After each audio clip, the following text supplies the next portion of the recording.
Welcome back. All right, Mike Epple, smart cookie, took some time off, but he timed it around some holidays, so he's off forever. No, he's coming back in a little bit. But Kris McCusker joins us now. Always nice to see you, Kris. How are you? Nice to see you, too. And, yeah, it's so awkward with the holiday in the middle of the week next week, right? So it is, but for some people, the days blur anyway. So that's true. Even though it's a holiday, who knows? Yeah, who knows? that's true. That's true. So let's begin with the markets here. What are we looking at?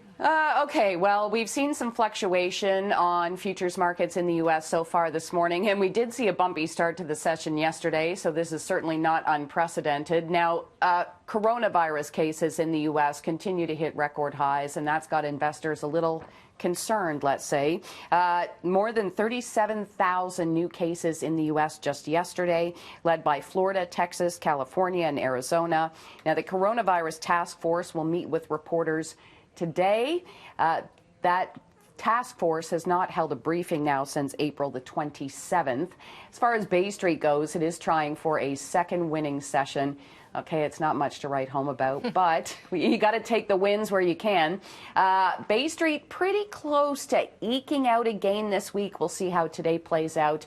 And in the month of June, up by 1.6%, but still down by 9.5% so far this year, if you're keeping track at home.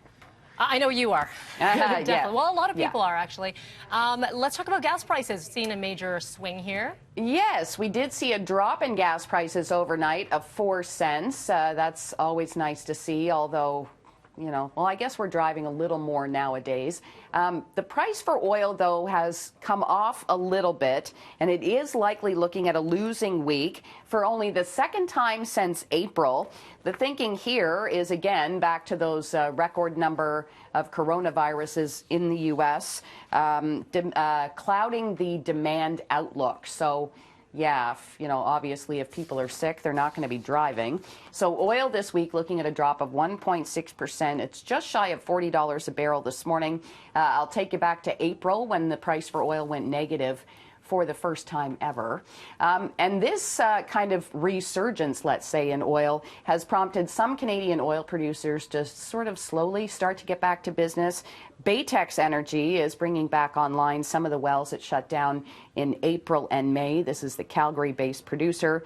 It is restored about 20,000 barrels a day of the 25,000 it had previously curtailed. So maybe a degree of normalization out there for our oil industry, and this, of course, very important to the TSX and very important to the Canadian economy overall. Absolutely. Finally, here we are looking at a number of organizations, companies reporting earnings, the latest being Nike, and they are down. Yeah, not good. Not good for Nike. The stock is under pressure in pre-market trade after the company reported earnings, and sales got hit harder than expected, of course, because of the pandemic.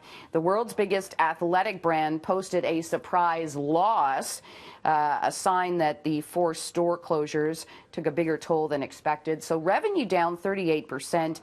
Digital revenue did jump by 75%, but believe it or not, that was not enough to offset the losses in the brick and mortar stores. So we hear a lot about online sales and the popularity of that. Seems people still like the in-store shopping experience as well. For sure, a lot of their gear you want to try on, too, their shoes and some of their workout stuff. But no doubt, everyone was online. Everyone was looking for cozy stuff.